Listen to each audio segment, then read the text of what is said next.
Bir daha xoş gördük. Buraxılış üçün vacib olan məsələlərdən birini deyəcəm. Diqqətli olun, sualımızın izahına baxaq. İki cümlə verir.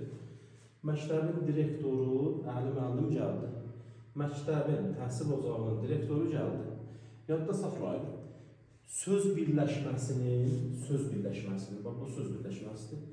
Söz birləşməsinin əlavəsi deyə bir şey yoxdur. Nələrin əlavəsi var? Cümlə üzvlərinin, xitabın, bir də ki, söz birləşməsinin aslı tərəfinin. Deməli, bu cümləni versə, məktəbin direktoru Əli müəllim, məktəbin direktorunun əlavəsində Əli müəllim gəldi. Burada tire qoymuşam ki, hansı sualına cavab verməyəsiniz də, çünki təyin deyil, bu əlavədir. Deməli, burada demirik, söz birləşməsinin əlavəsidir. Baxın, nə ki, gəldi, kim? Məktəbin direktoru. Deməli, bu mübtədadır. Söz birləşməsinin yox, mübtədanın əlavəsidir. Ona görə bir mənalı olaraq qeyd edib, yadda saxlayın ki, söz birləşməsinin heç vaxt əlavəsi olmur.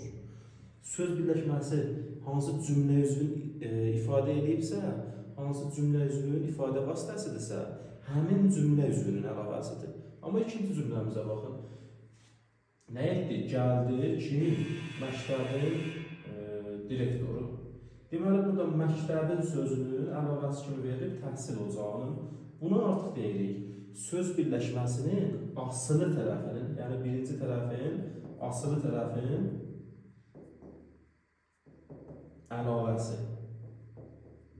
Deməli, söz birləşməsində yalnız və yalnız asılı tərəfin əlavəsi ola bilər. Bir daha xatırlayırıq, yadda saxlayırıq. Deməli, nələrin əlavəsi ola bilir? Cümlə üzvlərinin, xitabın və söz birləşməsinin asılı tərəfinin. Belə cümlə yazıb siz halda da bilər, deyər ki, Əli müəllim burada üçüncü növ təyin söz birləşməsinin və ya da ismi birləşmənin əlavəsidir. Yadda saxlayın, bu ismi birləşmədir və bu buna əlavədir, düzdür. Amma ismi birləşmənin əlavəsi deyil. Həmin ismi birləşmə mübtədanı ifadə edib. Deməli, o ismi birləşməsinin yox, mübtədanın əlavəsidir. Buna mütləq və mütləq diqqət etmək lazımdır.